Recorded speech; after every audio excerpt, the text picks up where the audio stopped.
आखिरी 20-25 दिन बचे हैं, टेंशन हो रही है, क्या पढ़ा था कुछ याद नहीं आ रहा है? अगर हाँ तो ये वीडियो तुम्हारे लिए है। इस वीडियो में आज हम डिस्कस करेंगे कि इन बचे हुए दिनों में तुम्हें क्या करना चाहिए और क्या नहीं। तो देखो भाई, ये बिल्कुल भी मैटर नहीं करता कि तुमने अभी तक क्या किया है। मैटर ये करता है कि तुम इन आने वाले दिनों को कितने अच्छे से यूटिलाइज करते हो और कितना एफिशिएंटली रिवाइज करते हो। तो आओ यार, उन सारी चीज़ों के बारे में बात करते हैं जो तुम्हें इन बचे हुए दिनों में करनी चाहिए। Number 1, revising effectively. आई नो कि अभी तुम अपने रिवीजन फेज में हो, बट रिविजन्स को भी एफिशिएंटली करना बहुत ज़रूरी है।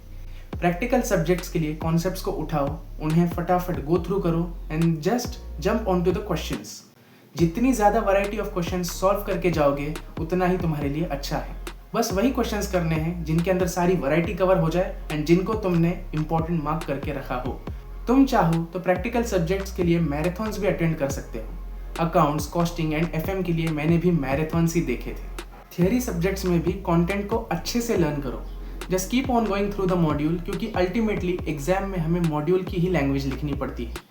इस टाइम पे I won't suggest any writing practice, क्योंकि अभी उतना वक्त नहीं है, रहने दो। Just keep on revising. Number 2, solving the ICAI modules. For both practical and theory subjects I believe कि तुमको ICAI मॉड्यूल ज़रूर सॉल्व करना चाहिए। अगर तुम्हारे पास किसी फैकल्टी के नोट्स या क्वेश्चन बैंक हैं तो तुम उसे ही सॉल्व कर लो, प्रोवाइडेड कि उसके अंदर ICAI मटेरियल की कवरेज हो। प्रैक्टिकल सब्जेक्ट के एग्जाम में कई बार ऐसा होता है कि मॉड्यूल का ही क्वेश्चन एग्जाम में आ जाता है, that too only with changed values. So don't make the mistake of ignoring the ICAI material. Number 3, mock tests. I know कि इस वक्त हमारे पास राइटिंग प्रैक्टिस करने के लिए बिल्कुल भी वक्त नहीं है, लेकिन अगर तुम हर एक सब्जेक्ट की एक मॉक टेस्ट भी अगर सॉल्व कर देते हो ना, तो it will be very beneficial for you.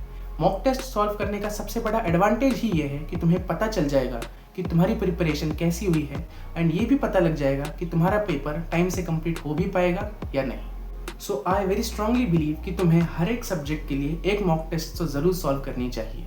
मैंने भी हर एक सब्जेक्ट के लिए मिनिमम एक मॉक टेस्ट तो सॉल्व की ही थी। फॉर कॉस्टिंग मैंने 3 मॉक टेस्ट सॉल्व की थी, क्योंकि 3 में से 2 में तो मैं फेल ही हुआ था। लाइक लिटरली सबको कॉस्टिंग ईजी लगता है, but for me costing was a big challenge. But तीसरे मॉक टेस्ट के बाद आई पास्ड। कॉस्टिंग में ही मुझे सबसे ज़्यादा मार्क्स आए। Number 4, have a plan. हर दिन का एक प्लान बनाओ, अपने हिसाब से बनाओ। Don't just start studying randomly without any flow. किस समय किस सब्जेक्ट का कौन सा चैप्टर पढ़ना है ये ऑलरेडी प्री डिसाइडेड होना चाहिए। एक दिन में कितने सब्जेक्ट्स पढ़ने हैं, कैसे पढ़ने हैं और किस वक्त पढ़ने हैं, ये पहले से डिसाइड करके रखो। ऑल्सो स्टडी रूटीन के साथ एक ये भी प्लान बनाओ कि तुम्हें अब क्या क्या पढ़ना है। इस वक्त तक जो तुमने नहीं पढ़ा अब उसे जाने दो, उसे मत पढ़ो। वही चीज़ें पढ़ो जो पहले पढ़ चुके हो, उसी को रिवाइज करो एंड उसी को स्ट्रॉन्ग बनाओ। इस टाइम पे you should also make sure कि तुम हर एक चैप्टर को उतना ही टाइम दो जितना उसका वेटेज हो। जो भी चैप्टर्स हाई वेटेज वाले चैप्टर्स हैं उनको पहले कर लो।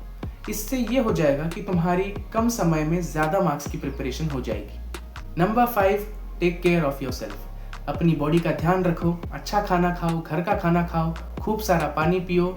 एक वाटर बोतल हमेशा अपने स्टडी टेबल पर रखो।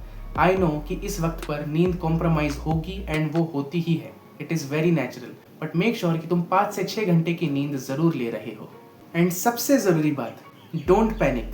बिल्कुल भी डरना नहीं है, सब कुछ बहुत अच्छा होगा, एग्जाम्स अच्छे जाएंगे और तुमने जो कुछ पढ़ा है वो तुम्हें एग्जाम में ज़रूर याद आएगा। सो एकदम बेफिक्र रहकर पढ़ाई करो। आई स्टिल रिमेंबर जब मैं कॉस्टिंग की मॉक टेस्ट में फेल हुआ था, मुझे एग्जाम से इतना डर लगने लग गया था कि क्या ही कहा जाए। बचपन से एक ब्राइट स्टूडेंट था, फेलियर कभी देखा नहीं था, तो वो फेलियर को डाइजेस्ट करना मेरे लिए मुश्किल हो रहा था। But still I didn't give up, I went ahead and costing clear हो गया। अपने आप पर भरोसा रखो and keep going bro.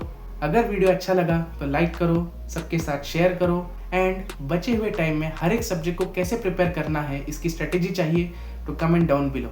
And also make sure that you have subscribe to the channel, क्योंकि आगे भी ऐसे बहुत सारे वीडियोस आते रहेंगे। That's it for this video. मिलते हैं अगले वीडियो में। बाय।